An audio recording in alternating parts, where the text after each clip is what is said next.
Hi friends, அஸ்ஸலாமு அலைக்கும். Welcome to Raifa kitchen. நம்ம இன்றைக்கி பார்க்க போகிறது ஒரு அருமையான சிக்கன் கிரேவி தாங்க. ஹோட்டல் ஸ்டைலில் தான் நம்ம இன்றைக்கி சிக்கன் கிரேவி செய்ய போகிறோம். ஹோட்டலில் கிடைக்கக்கூடிய சிக்கன் கிரேவி பார்த்திங்கன்னா நல்லா க்ரீமியாக இருக்கும், நல்ல டேஸ்ட்டாக இருக்கும். அது பார்த்திங்கன்னா சாப்பாட்லேருந்து இட்லி தோசை வரைக்குமே தொட்டு சாப்பிட்றதுக்கு சூப்பராக இருக்கும். அதே மெத்தடில் தாங்க நம்ம இன்றைக்கி செய்ய போகிறோம். தேங்காய் எதுவுமே சேர்க்காமல் க்ரீமியான டேஸ்ட்டில் சிக்கன் கிரேவி எப்படி செய்கிறதுன்னு பார்த்துடலாமா? வீடியோவை ஸ்கிப் பண்ணாமல் பாருங்கள். அப்படியே நம்ம சேனலுக்கு இப்போ தான் ஃபஸ்ட் டைமாக வந்திருக்கிறீங்கன்னா நம்ம சேனலையும் சப்ஸ்கிரைப் பண்ணிவிட்டு வந்துடுங்க. வாங்க இப்போ வீடியோக்குள்ளே போகலாம்.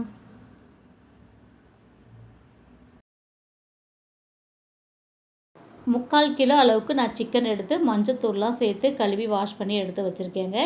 இப்போ இதுக்கு 2 பழமான தக்காளி எடுத்துக்கோங்க. ஒரு 5-6 முந்திரி பருப்பு தண்ணியில் ஊற வச்சுருக்கேன்.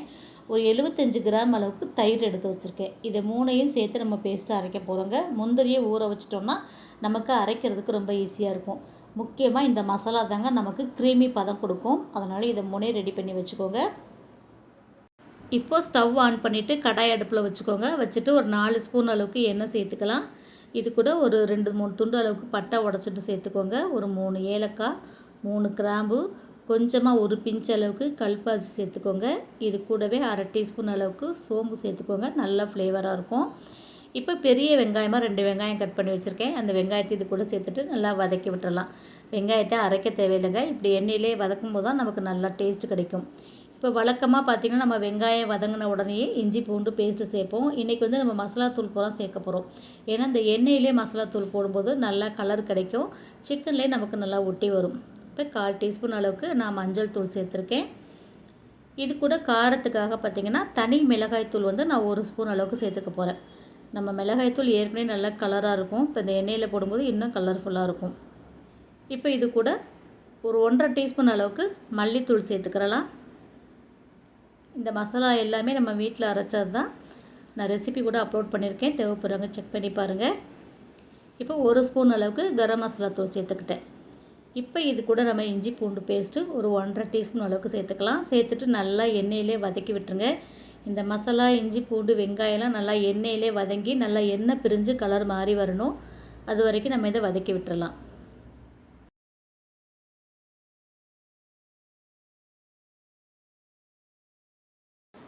இப்போ இதை நல்லா வதக்கியாச்சு. இது கூட நம்ம சுத்தம் பண்ணி வச்சுருக்கிற சிக்கனை சேர்த்துடலாம். சிக்கனையுமே சேர்த்துட்டு ஒரு 2 நிமிஷத்துக்கு நல்லா வதக்கி விட்டுருங்க. அடுப்பு வந்து சிம்மிலே வச்சுக்கோங்க. இந்த மசாலாலாம் நல்லா சிக்கனில் ஒட்டி வரணும். அது வரைக்கும் நல்லா கலந்து விட்டு பரட்டி விட்டுக்கோங்க. நல்லா கலந்து விட்டுட்டு இதை மூடி போட்டு ஒரு 2 நிமிஷத்துக்கு வச்சுட்டு அதுக்கப்புறம் நம்ம எடுத்து பார்க்கலாம். பார்க்கும்போது சிக்கன் நல்லா மசாலா ஒட்டி சூப்பராக இருக்குங்க. இப்போ மூடி வச்சிடலாம். இப்போது நடுவில் ஒரு டைம் எடுத்து நல்லா கலந்து விட்டுக்கலாம். இப்போ சிக்கனுக்கு தேவையான அளவுக்கு உப்பு சேர்த்துருங்க. உப்பு சேர்த்துட்டு மறுபடியும் நம்ம பரட்டி விட்டுட்டு கொஞ்சம் நேரம் மூடி வச்சிடலாம்.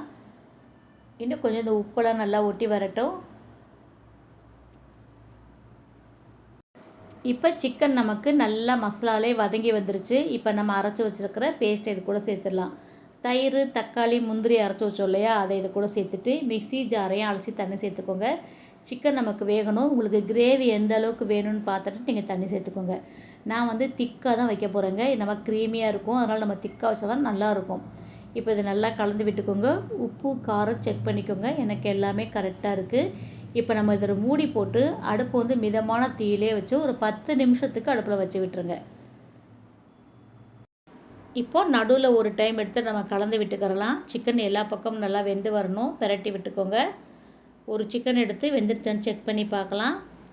எனக்கு வந்து இன்னும் வேகலை, அதனால் இன்னும் கொஞ்சம் நேரம் நம்ம அடுப்பில் வச்சுக்கலாம். அடுப்பு வந்து சிம்மிலே வச்சுக்கோங்க. இன்னும் வேகணும். இப்போ கலந்து விட்டுட்டு மறுபடியும் நம்ம மூடி போட்டு வச்சிடலாம். இப்போது கிரேவி நமக்கு ரெடி ஆகிடுச்சு. சிக்கனுமே நல்லா பஞ்சு மாதிரி சூப்பராக வெந்திருக்குங்க. அவ்வளோதான். இந்த மாதிரி கிரேவியை பார்த்தாலே உடனே சுட சுட சாப்பாட்டை போட்டு சாப்பிடணும் போல் இருக்குங்க. இப்போ ஓரங்கள்லாம் வலிச்சு விட்டுட்டு ஸ்டவ்வை வந்து சிம்மில் வச்சுருங்க. 1 ஸ்பூன் அளவுக்கு கசூரி மேத்தி எடுத்து கசக்கிட்டு சேர்த்துருக்குறேன்.